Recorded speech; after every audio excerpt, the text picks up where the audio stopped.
Samadhi est un ancien mot sanskrit pour lequel il n'y a pas d'équivalent moderne.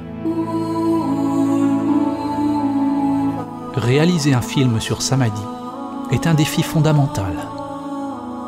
Samadhi révèle quelque chose qui ne peut être retranscrit au niveau du mental.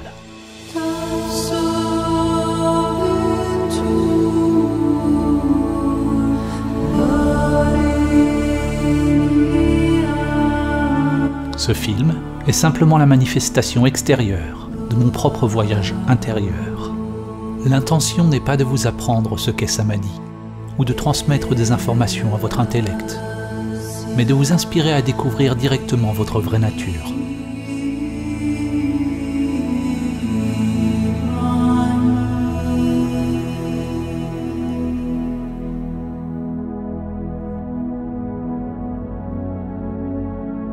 Samadhi est pertinent maintenant plus que jamais. Nous sommes à une époque de l'histoire où nous n'avons pas seulement oublié Samadhi, mais nous avons oublié que nous avons oublié.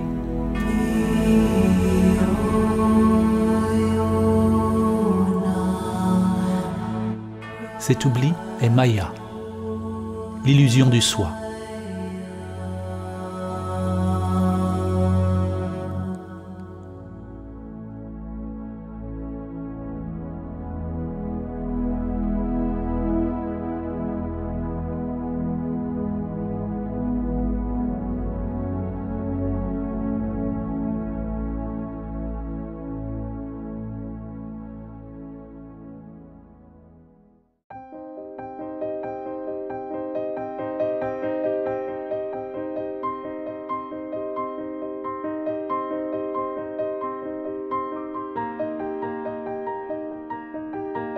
En tant qu'humains, la plupart d'entre nous vivons plongés dans notre vie quotidienne, avec peu de considération pour qui nous sommes, pourquoi nous sommes ici et où nous allons. La plupart d'entre nous n'avons jamais réalisé le vrai soi, l'âme, ou ce que Bouddha a appelé anatta, ce qui est au-delà du nom et de la forme, au-delà de la pensée. En conséquence, nous croyons que nous sommes ces corps limités. Nous vivons dans la peur, consciente ou inconsciente, que cette structure personnelle limitée à laquelle nous nous sommes identifiés mourra.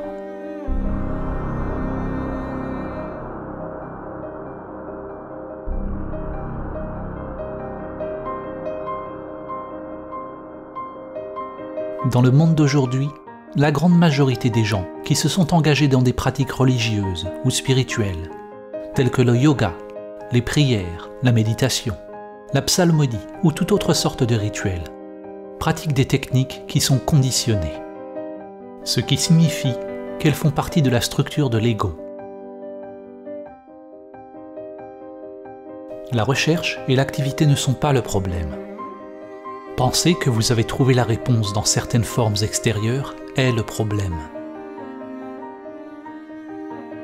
La spiritualité, dans sa forme la plus commune, n'est nullement différente de la pensée pathologique que l'on voit partout. Il ne s'agit de rien d'autre que d'agitation de l'intellect, plus de faire humain que d'être humain. L'ego veut plus d'argent, plus de puissance, plus d'amour, plus de tout. Ceux qui sont sur le soi-disant chemin spirituel désirent être plus spirituels, plus éveillés, plus sereins, plus en paix, plus éclairés. Le danger pour vous en regardant ce film est que votre intellect va vouloir acquérir Samadhi. Encore plus dangereux est que votre intellect pourrait penser qu'il a acquis Samadhi. Chaque fois qu'il y a un désir d'atteindre quelque chose, vous pouvez être sûr que c'est l'ego à l'ouvrage. Samadhi n'est pas atteindre ou ajouter quelque chose de plus à vous-même.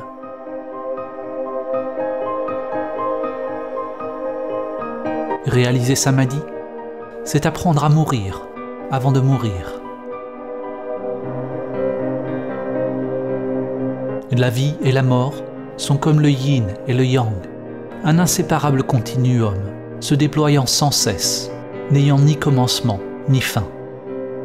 Lorsque nous repoussons la mort, nous repoussons également la vie. Lorsque vous faites directement l'expérience de la vérité de qui vous êtes, il n'y a plus la moindre peur de la vie ou de la mort. Notre société et notre culture nous disent ce que nous sommes. Et en même temps, nous sommes esclaves de nos besoins et répulsions biologiques, profonds et inconscients, qui régissent nos choix.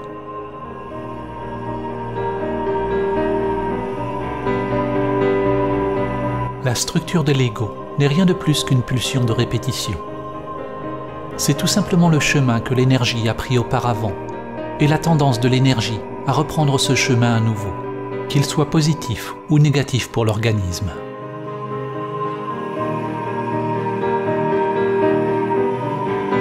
Il y a une infinité de niveaux de mémoire ou de mental, de spirales à l'intérieur de spirales.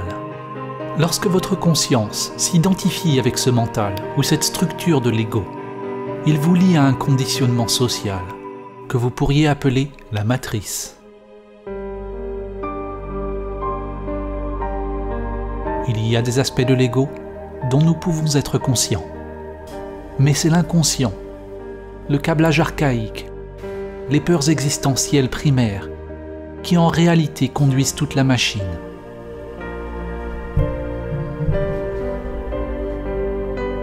D'incessants motifs en quête de plaisir et en fuite de la douleur sont sublimés dans des comportements pathologiques. Notre travail, nos relations, nos croyances, nos pensées mêmes et notre façon de vivre. Comme du bétail, la plupart des humains vivent et meurent dans un assujettissement passif, alimentant la matrice de leur vie.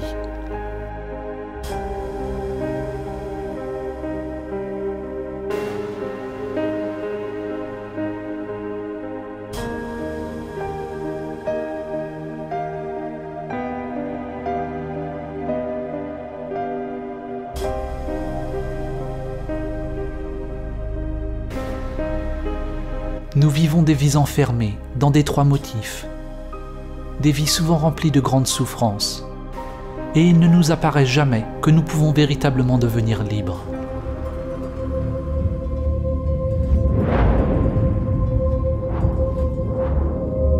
Il est possible de laisser derrière la vie qui a été héritée du passé,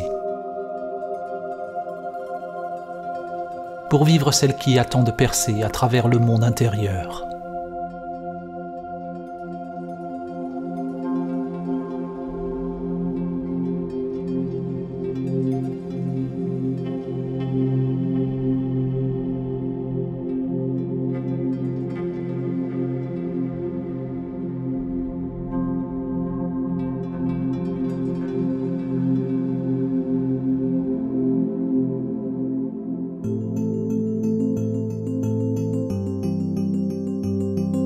Nous sommes tous venus en ce monde avec des structures biologiques conditionnées, mais sans conscience de soi.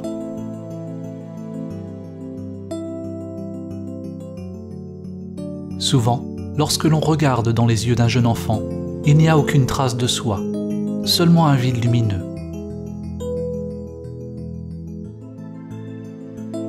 La personne que l'on devient est un masque que la conscience porte. Shakespeare a dit « Le monde entier est une scène. Hommes et femmes, tous n'y sont que des acteurs. »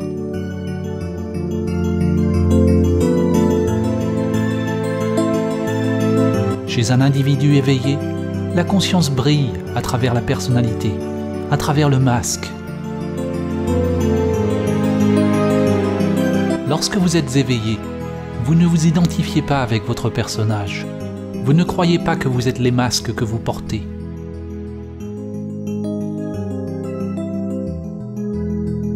Mais vous ne cessez pas non plus de jouer un rôle.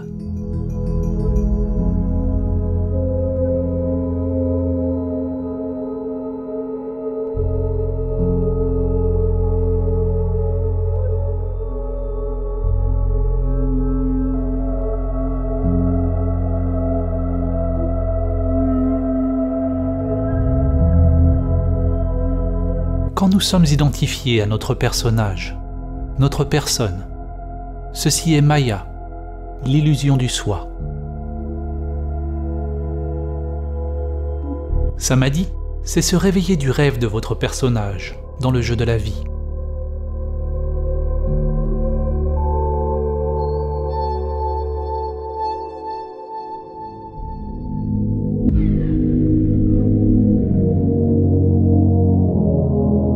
« 2400 ans après que Platon eut écrit la République, l'humanité continue toujours à chercher la sortie de la caverne.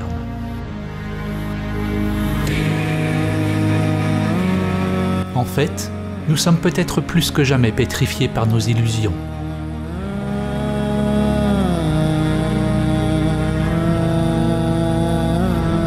Platon fait décrire par Socrate un groupe de personnes qui vivaient enchaînées dans une caverne toute leur vie, face à un mur blanc. Tout ce qu'ils pouvaient voir étaient des ombres projetées sur le mur par les choses qui passaient devant un feu qui se trouvait derrière eux. Ce spectacle de marionnettes devint leur monde. Selon Socrate, les ombres étaient le plus proche de la réalité que les prisonniers pourraient jamais espérer voir. Même après avoir été informés sur le monde extérieur, ils continuèrent de croire que les ombres étaient tout ce qui existait. Même s'ils soupçonnaient qu'il y avait quelque chose de plus, ils ne voulaient pas lâcher ce qui leur était familier.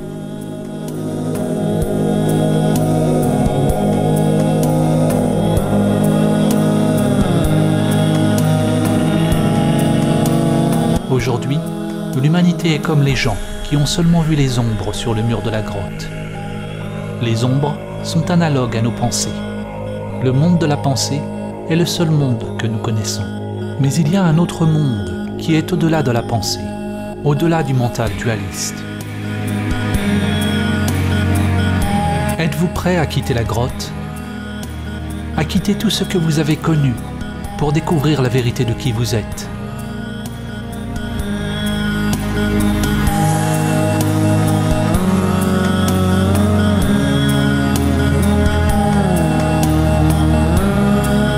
Pour faire l'expérience de Samadhi, il est nécessaire de détourner l'attention de l'ombre, loin de la pensée, vers la lumière. Lorsqu'une personne est seulement habituée à l'obscurité, elle doit progressivement s'acclimater à la lumière.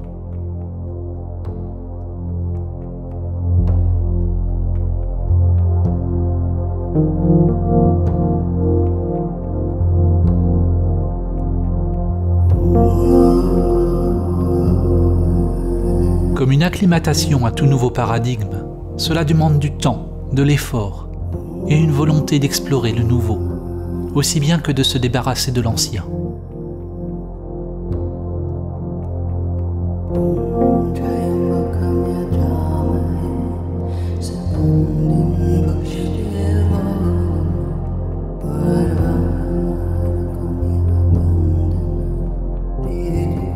Le mental peut être comparé à un piège pour la conscience, un labyrinthe ou une prison.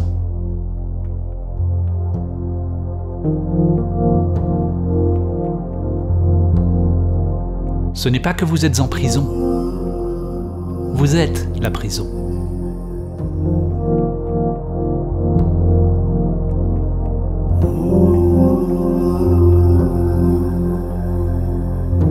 La prison est une illusion.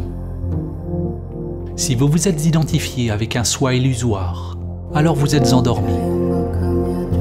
Une fois que vous êtes conscient de la prison, si vous luttez pour sortir de l'illusion, alors vous traitez l'illusion comme si elle était réelle, et vous restez encore endormi. Et le rêve devient alors un cauchemar. Vous chasserez et fuirez les ombres pour toujours.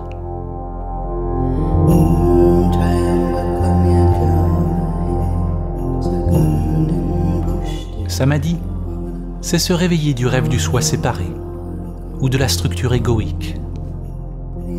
Samadhi est se réveiller de l'identification avec la prison que j'appelle « moi ».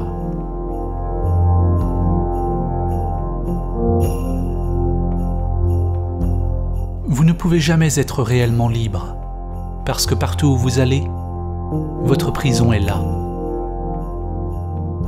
S'éveiller n'est pas se débarrasser du mental ou de la matrice. Au contraire, lorsque vous n'êtes pas identifié avec elle, alors vous pouvez vivre le jeu de la vie plus pleinement, en appréciant le spectacle tel qu'il est, sans désir, sans peur. Dans les anciens enseignements, on appelait cela le jeu divin de Leila, le jeu de la dualité.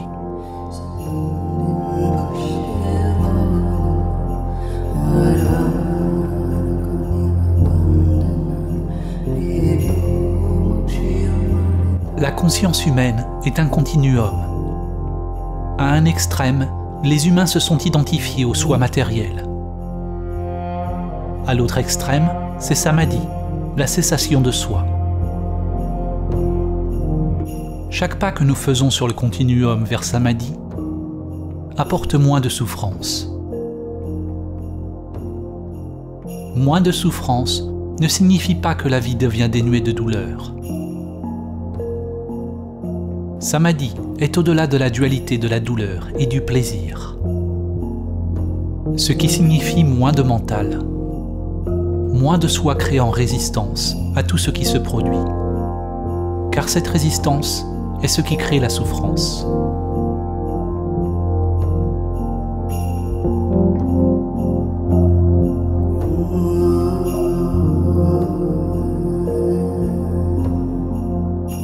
Réaliser Samadhi, même une seule fois, vous permet de voir ce qui est à l'autre extrémité du continuum, afin de voir qu'il y a autre chose que le monde matériel et l'intérêt personnel.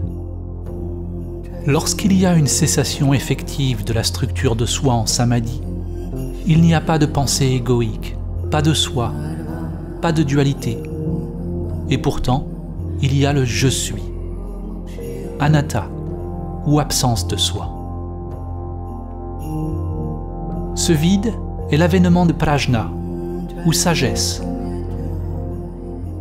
La compréhension que le soi immanent est bien au-delà du jeu de la dualité, au-delà de tout continuum. Le soi immanent est intemporel, immuable, toujours maintenant. L'illumination est la fusion de la spirale primordiale, le monde manifesté en constante évolution, ou lotus, dans lequel se déploie le temps, avec votre être intemporel.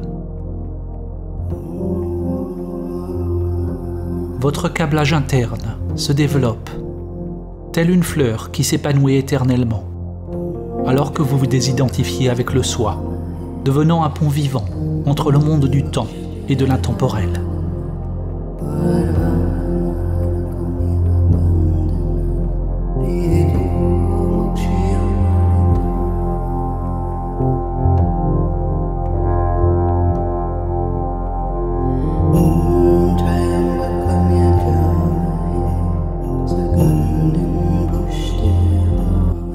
La simple réalisation du soi immanent n'est que le début du chemin.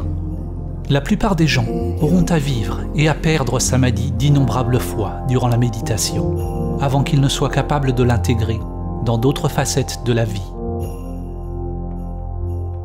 Il n'est pas rare d'avoir un aperçu profond de la nature de votre être pendant la méditation ou la quête de soi, seulement pour retomber une fois de plus dans les vieilles habitudes, oubliant la vérité de qui vous êtes.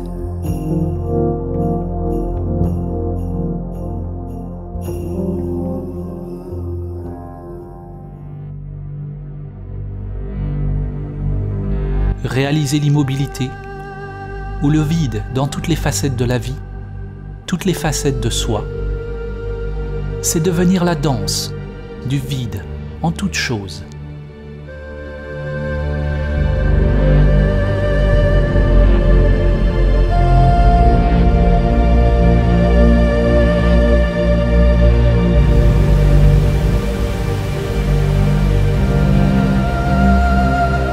Le calme n'est pas séparé du mouvement. Il n'est pas l'opposé du mouvement. En Samadhi, l'immobile est reconnu comme étant identique au mouvement. La forme est identique au vide. Cela est absurde pour l'intellect, car c'est de l'intellect même que naît la dualité.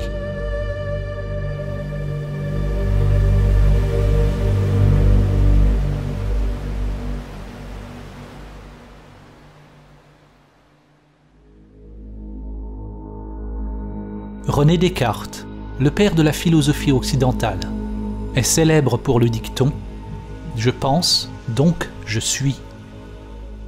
Aucune autre phrase ne résume plus clairement la chute de la civilisation et la pleine ampleur de l'identification avec les ombres sur le mur de la grotte. L'erreur de Descartes, comme l'erreur de presque tous les humains, était l'assimilation de l'être fondamental avec la pensée.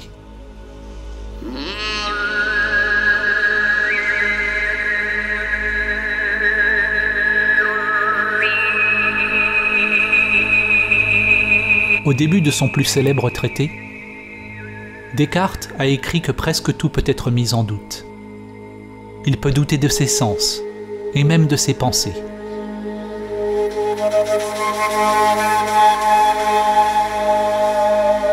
De même, dans le Sutra du Kalama, Bouddha dit que pour établir la vérité, on doit remettre en doute toutes les traditions, les écritures, les enseignements et tout le contenu de notre propre intellect et de nos sens.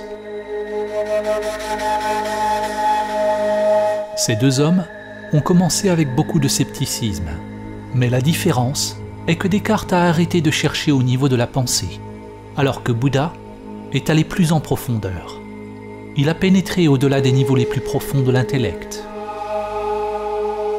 Peut-être que si Descartes était allé au-delà de sa pensée intellectuelle, il aurait réalisé sa vraie nature, et la conscience occidentale serait aujourd'hui très différente.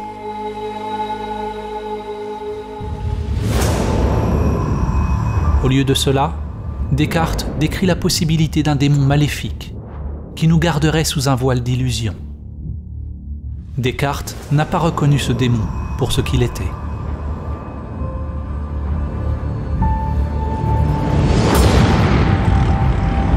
Comme dans le film Matrix, nous pourrions tous être reliés avec un programme élaboré qui nous nourrit d'un monde de rêves illusoires. Dans le film, les humains ont vécu leur vie dans la matrice, alors que sur un autre niveau, ils étaient simplement des batteries, alimentant de leur force vitale les machines qui utilisaient leur énergie pour leur propre agenda.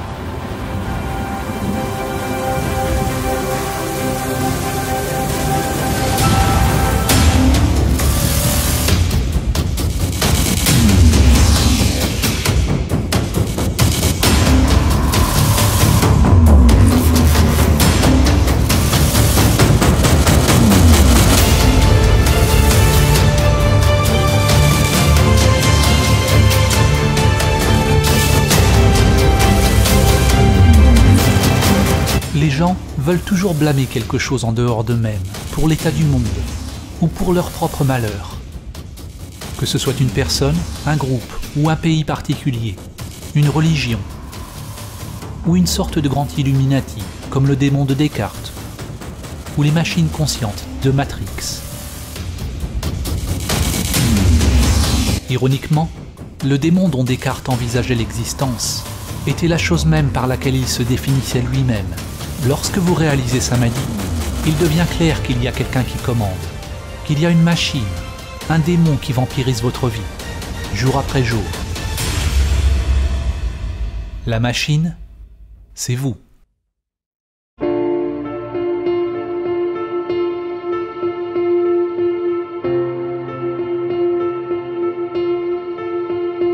La structure de votre moi est composée de nombreux petits sous-programmes conditionnés ou petits patrons. Un petit patron qui se gouffre de nourriture, un autre désire l'argent, un autre le statut, la position, la puissance, le sexe, l'intimité. Un autre veut la conscience ou l'attention des autres. Les désirs sont littéralement sans fin et ne peuvent jamais être satisfaits. Nous dépensons beaucoup de notre temps et de notre énergie pour décorer nos prisons, à subir des pressions pour améliorer nos masques et nourrir nos petits patrons, les rendant encore plus puissants. Comme les toxicomanes, plus nous essayons de satisfaire ces petits patrons, plus nos désirs grandissent.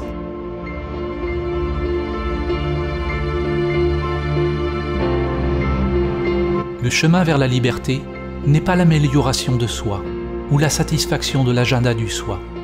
Il s'agit d'un abandon total de cet agenda.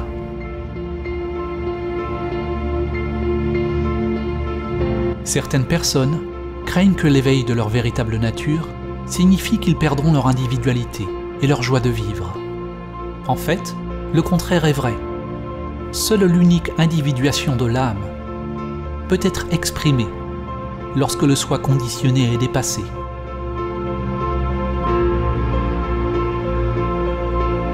Parce que nous demeurons endormis dans la matrice, la plupart d'entre nous ne trouveront jamais ce que l'âme veut exprimer.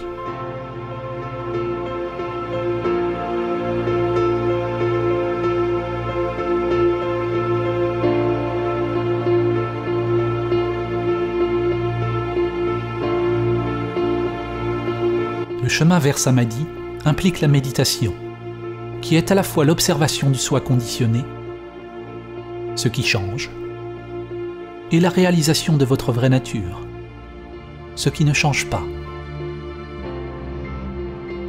Lorsque vous arrivez à votre point de tranquillité, la source de votre être, alors vous attendez d'autres instructions, sans aucune insistance sur la façon dont votre monde extérieur doit changer.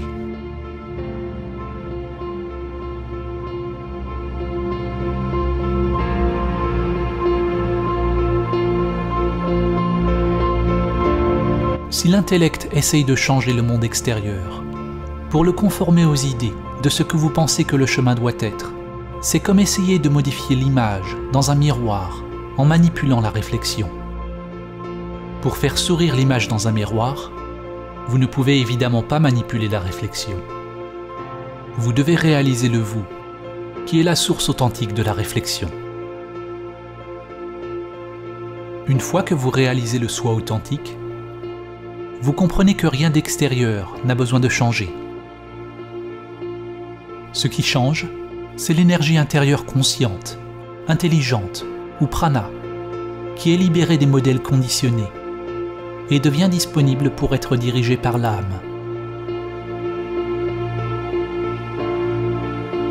Vous ne pouvez que prendre conscience de l'intention de l'âme lorsque vous êtes en mesure de regarder le soi conditionné et ses activités sans fin, et les laisser partir.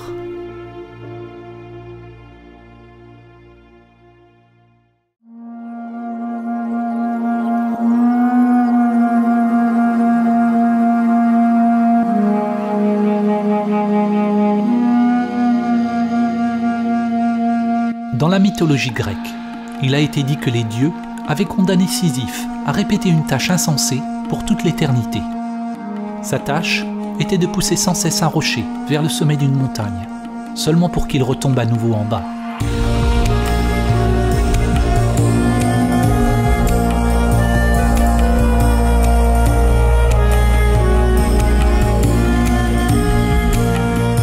L'auteur existentialiste français et prix Nobel Albert Camus a compris la situation de Sisyphe comme une métaphore de l'humanité.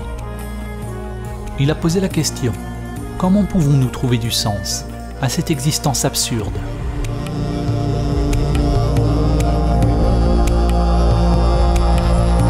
En tant qu'être humain, nous peinons continuellement pour construire un avenir qui n'arrive jamais. Et puis nous mourrons.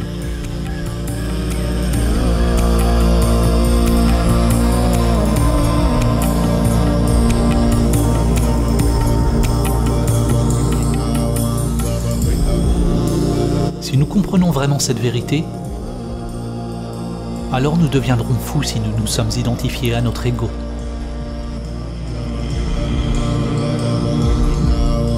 Ou bien nous nous réveillerons et deviendrons libres.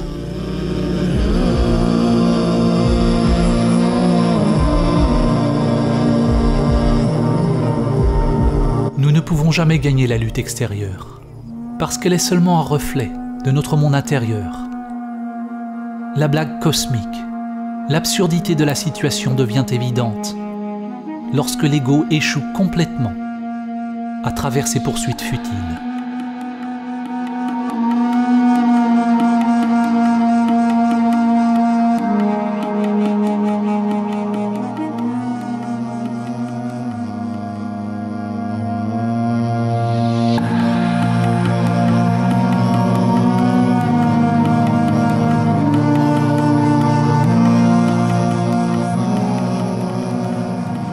Dans la tradition zen, il y a un dicton.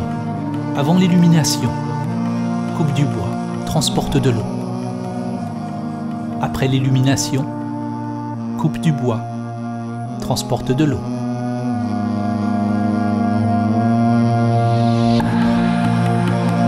Avant l'illumination, il faut pousser le rocher en haut de la colline.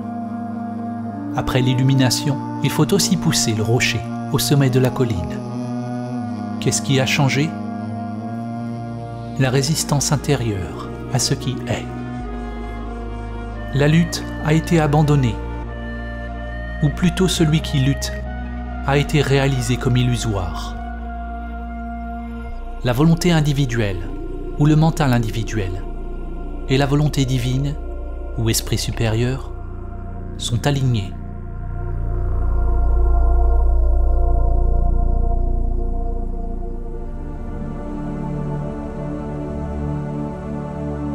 Samadhi est abandonner ultimement toute résistance intérieure, envers tous les phénomènes changeants, sans exception. Celui qui est capable de réaliser la paix intérieure, quelles que soient les circonstances, a atteint le véritable Samadhi. Vous lâchez la résistance, non pas parce que vous approuvez une chose ou une autre, mais pour que votre liberté intérieure ne dépende pas du contingent de l'extérieur. Il est important de noter que lorsque nous acceptons la réalité telle qu'elle est, cela ne signifie pas nécessairement que nous cessons toute action dans le monde, ou que nous devenons des méditateurs pacifistes. En fait, le contraire peut être vrai. Lorsque nous sommes libres d'agir, sans être entraînés par des motifs inconscients, il est alors possible d'agir en alignement avec le Tao, avec toute la force de notre énergie intérieure.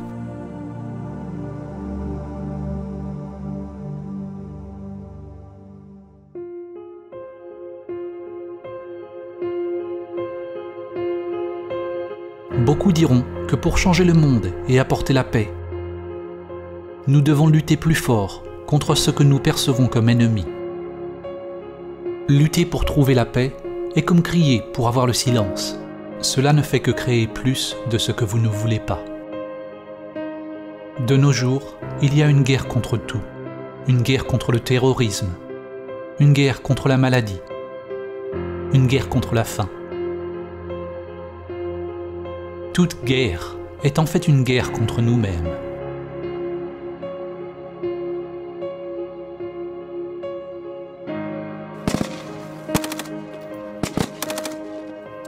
Le combat fait partie d'une illusion collective. Nous disons que nous voulons la paix, mais nous continuons d'élire des dirigeants qui se livrent à la guerre. Nous nous mentons à nous-mêmes en disant que nous sommes pour les droits de l'homme, mais continuons d'acheter des produits manufacturés dans des ateliers de misère. Nous disons que nous voulons de l'air pur, mais nous continuons de polluer. Nous voulons que la science nous guérisse du cancer, mais nous ne changeons pas nos comportements autodestructeurs, qui nous rendent vraisemblablement malades.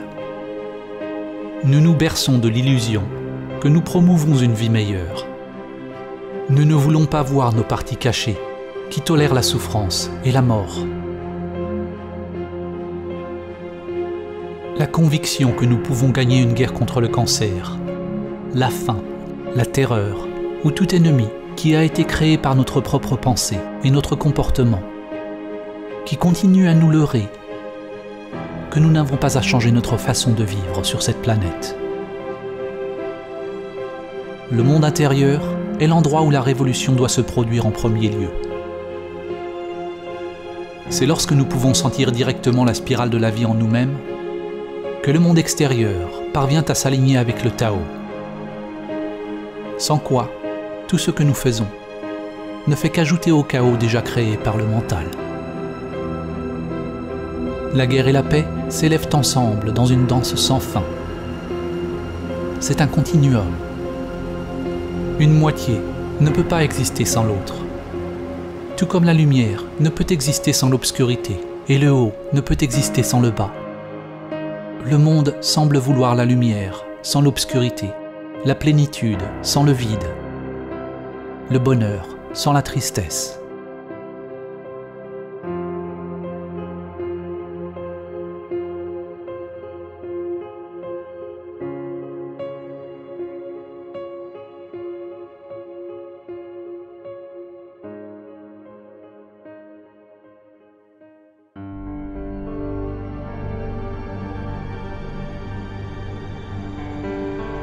Plus le mental est impliqué, plus le monde devient fragmenté.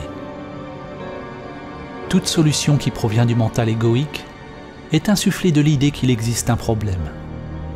La solution devient alors un problème encore plus grand que celui à résoudre. Ce à quoi vous résistez persiste.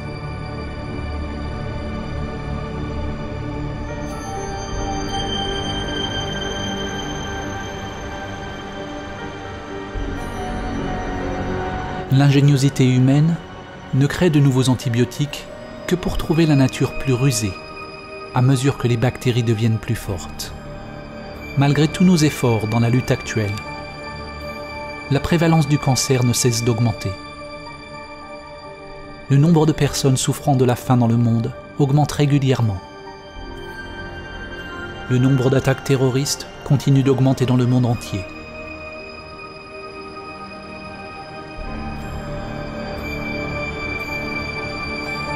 Qu'est-ce qui ne va pas avec notre approche?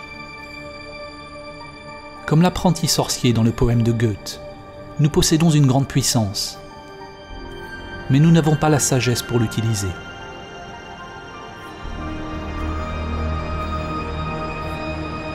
Le problème est que nous ne comprenons pas l'outil que nous utilisons.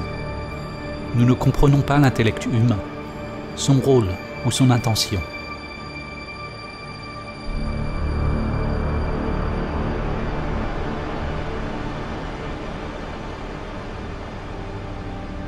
La crise est née de la façon limitée et conditionnée dont nous pensons, la façon dont nous nous sentons et approchons la vie.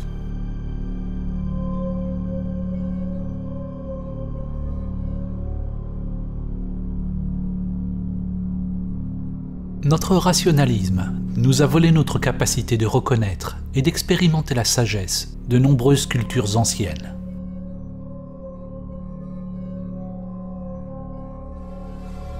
Notre pensée égoïque nous a volé la capacité de sentir la profondeur et la sacralité profonde de la vie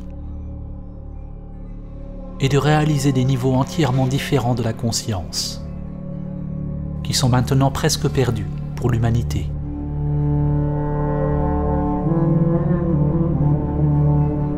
Dans l'ancienne tradition égyptienne, les néthers étaient des formes archétypales dont les caractéristiques pourraient être incarnées par ceux qui purifient leur corps physique et spirituel, de manière à abriter la conscience supérieure.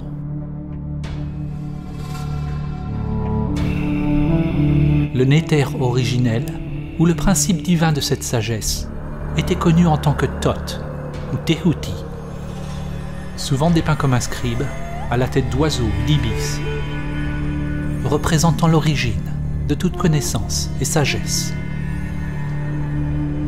Thoth pourrait être décrit comme le principe cosmique du mental ou de la pensée. Thoth nous a donné le langage, les concepts, l'écriture, les mathématiques et tous les arts et manifestations de l'esprit. Seuls ceux qui avaient suivi une formation spéciale étaient autorisés à accéder à la connaissance sacrée de Thoth. Le livre de Thoth n'est pas un livre physique, mais c'est la sagesse du royaume akashique ou éthérique. La légende raconte que la connaissance de Thoth était profondément cachée dans un endroit secret au sein de chaque être humain et a été protégée par un serpent d'or.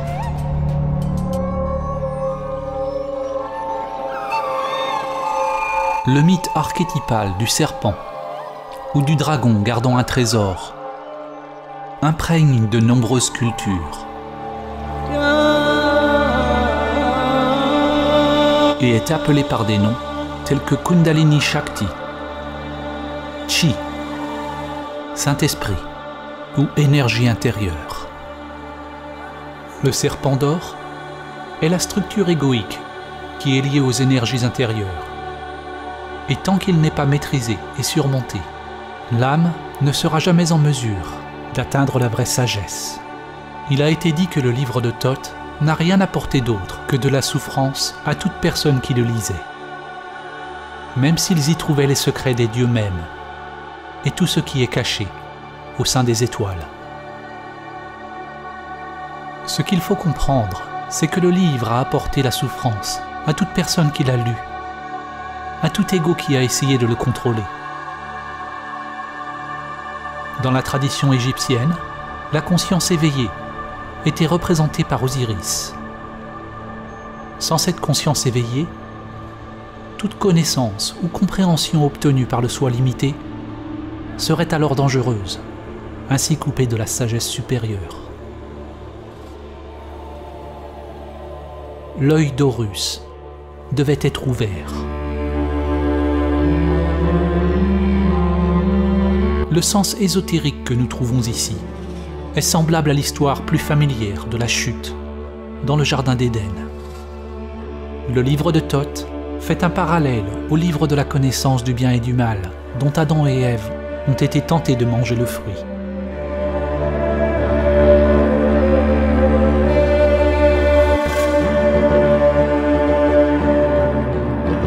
L'humanité a bien sûr déjà mangé le fruit interdit,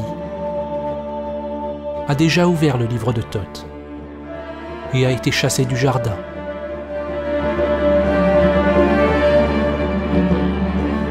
Le serpent est une métaphore de la spirale primordiale qui s'étend du microcosme au macrocosme.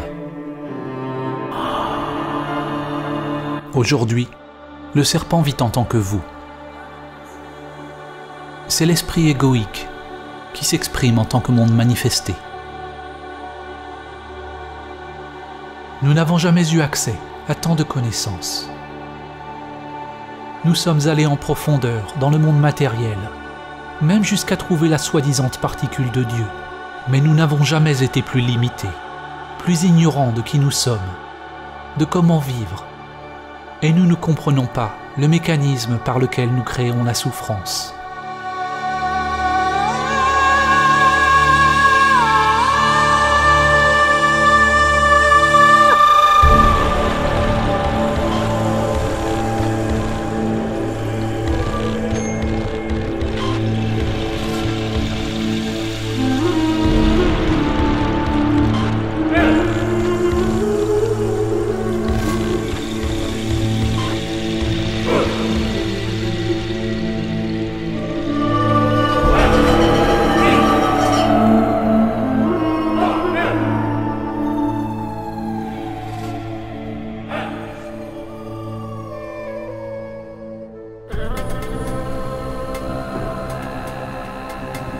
Notre manière de penser a créé le monde tel qu'il est à présent. À chaque fois que nous catégorisons quelque chose, de bon ou de mauvais, ou créons la préférence dans notre intellect, c'est à cause de l'advenir des structures égoïques ou des intérêts personnels.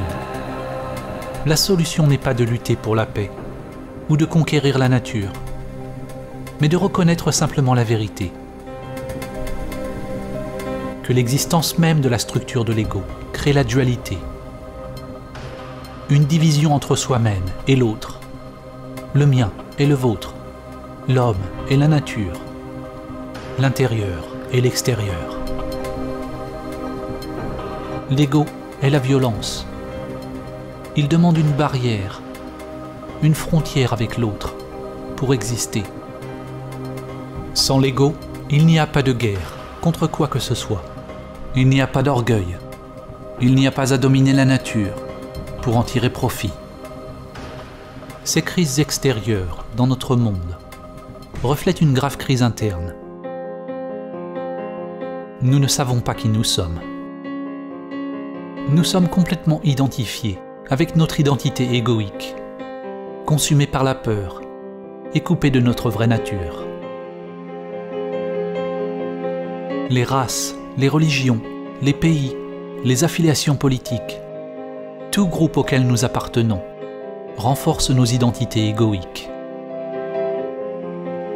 Presque tous les groupes qui existent sur la planète aujourd'hui veulent revendiquer leur point de vue comme étant vrai et correct, tout comme nous le faisons à un niveau individuel. En clamant posséder la vérité elle-même, le groupe perpétue sa propre existence, de la même manière dont l'ego ou la structure du soi se définit lui-même à l'encontre des autres. Maintenant plus que jamais, des réalités différentes et des systèmes de croyances polarisés coexistent sur Terre. Il est possible pour des gens différents de faire l'expérience de pensées et réactions émotionnelles complètement différentes face à des phénomènes extérieurs identiques. De la même manière, Nirvana et Samsara, le ciel et l'enfer, sont deux dimensions différentes, occupant le même monde. Un événement qui peut apparaître apocalyptique à une personne pourrait être considéré comme une bénédiction pour une autre. Ce qui devient alors évident est que les circonstances extérieures ne doivent pas influer sur votre monde intérieur d'une manière particulière. Pour réaliser Samadhi, il faut devenir une roue automotrice, devenir autonome, un univers en soi-même. Votre expérience de la vie ne dépend plus des phénomènes changeants. Une analogie peut être faite avec le cube de Métatron.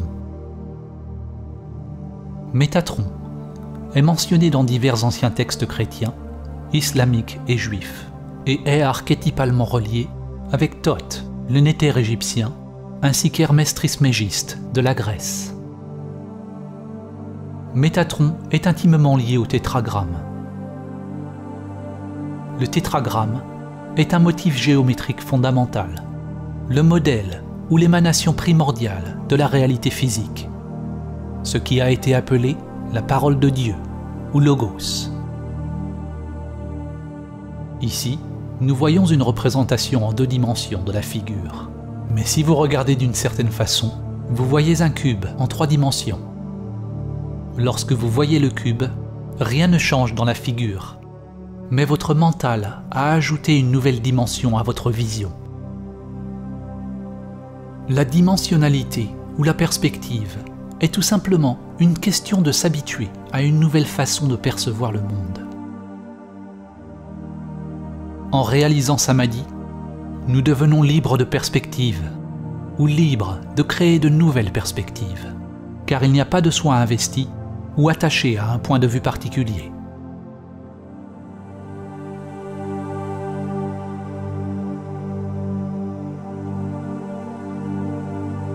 Les plus grands esprits de l'histoire humaine ont souvent indiqué des niveaux de pensée, au-delà de la structure de soi limitée. Einstein a dit « La vraie valeur d'un homme se détermine d'abord en examinant dans quelle mesure et dans quel sens il est parvenu à se libérer du moi. »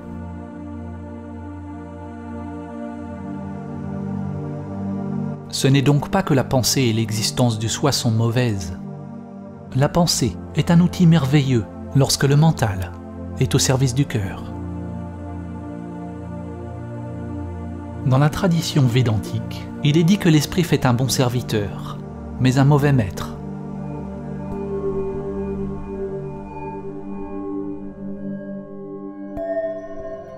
L'ego filtre perpétuellement la réalité à travers le langage et les étiquettes et juge constamment, préférant une chose à une autre. Quand le mental et les sens sont vos maîtres, ils vont créer des souffrances sans fin, une avidité et une aversion sans fin, nous enfermant dans la matrice de la pensée. Si vous voulez réaliser Samadhi, ne jugez pas vos pensées comme bonnes ou mauvaises, mais découvrez qui vous êtes, avant la pensée, avant les sens. Quand toutes les étiquettes sont supprimées, il est possible de voir les choses comme elles sont.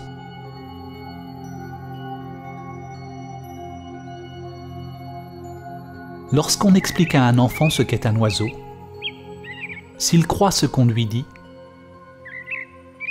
alors il ne verra plus jamais l'oiseau. Il ne verra que ses pensées.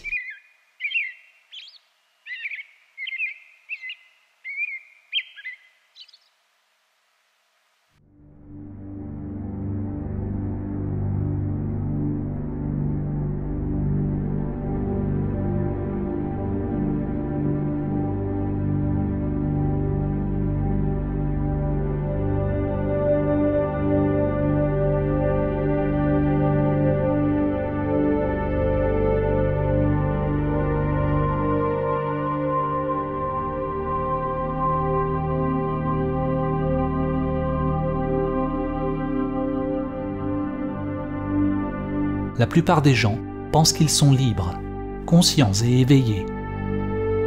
Si vous croyez que vous êtes déjà éveillé, alors pourquoi voudriez-vous faire ce travail difficile pour atteindre ce que vous croyez déjà avoir? Avant qu'il ne soit possible de s'éveiller, il est nécessaire d'accepter que vous êtes endormi, vivant dans la matrice. Examinez votre vie honnêtement, sans vous mentir. Êtes-vous capable d'arrêter vos modes de vie robotiques et répétitifs si vous le voulez? Pouvez-vous arrêter de rechercher le plaisir et éviter la douleur?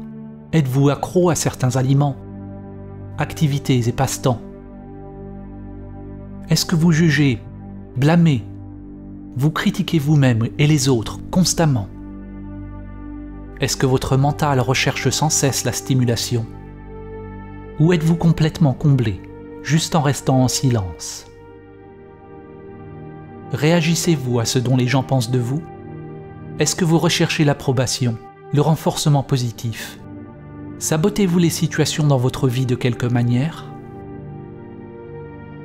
La plupart des gens vivent leur vie de la même manière aujourd'hui, comme ils la vivront demain, dans un an, et dans 10 ans à partir de maintenant. Lorsque vous commencez à observer votre nature robotique, vous devenez plus éveillé. Vous commencez à reconnaître la profondeur du problème. Vous êtes complètement et totalement endormi, perdu dans un rêve. Comme les habitants de la grotte de Platon, la plupart de ceux qui entendent cette vérité ne seront pas disposés ou capables de changer leur vie, car ils sont attachés à leur modèle familier. Nous faisons beaucoup d'efforts pour justifier nos habitudes, nous cacher la tête dans le sable, plutôt que de regarder la vérité en face. Nous voulons des sauveurs, mais nous ne sommes pas prêts à nous mettre nous-mêmes sur la croix. Qu'êtes-vous prêts à payer pour être libre? Sachez que si vous changez votre monde intérieur, vous devez être prêt à changer votre vie extérieure. Votre ancienne structure et votre ancienne identité doivent devenir le sol mort, d'où une nouvelle vie émerge.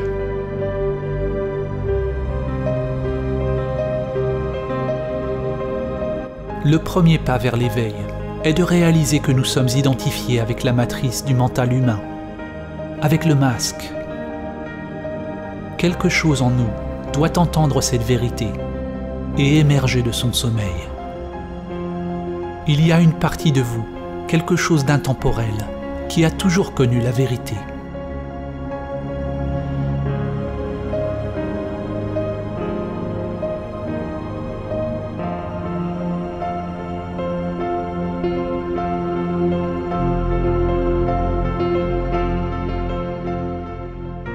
La matrice du mental nous distrait, nous divertit, nous tient sans cesse dans l'activité, dans la consommation, dans l'avarice, dans un cycle d'avidité et d'aversion constante avec les formes sans cesse changeantes, empêchant la floraison de notre conscience. du droit d'aînesse évolutionnaire qu'est Samadhi. La pensée pathologique est ce qui passe pour la vie normale.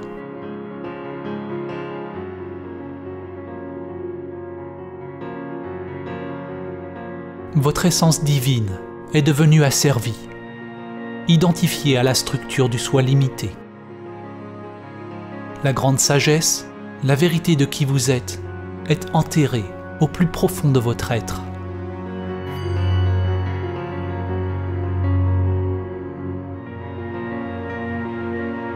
Jiddu Krishnamurti a dit « Ce n'est pas une mesure de santé que d'être bien adapté à une société profondément malade. »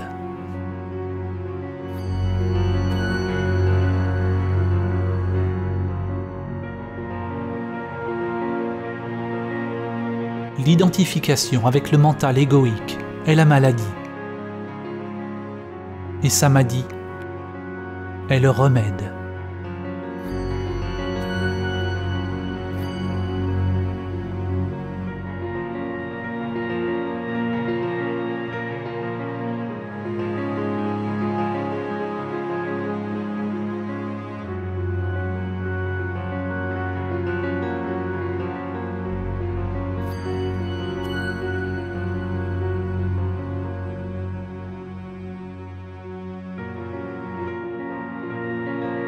Les saints, les sages et les êtres éveillés tout au long de l'histoire ont tous appris la sagesse de l'abandon de soi.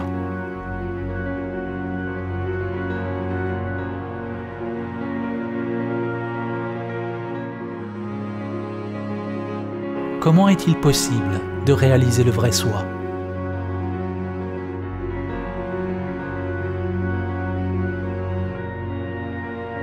Quand vous regardez à travers le voile de Maya, et lâchez le moi illusoire. Que reste-t-il ?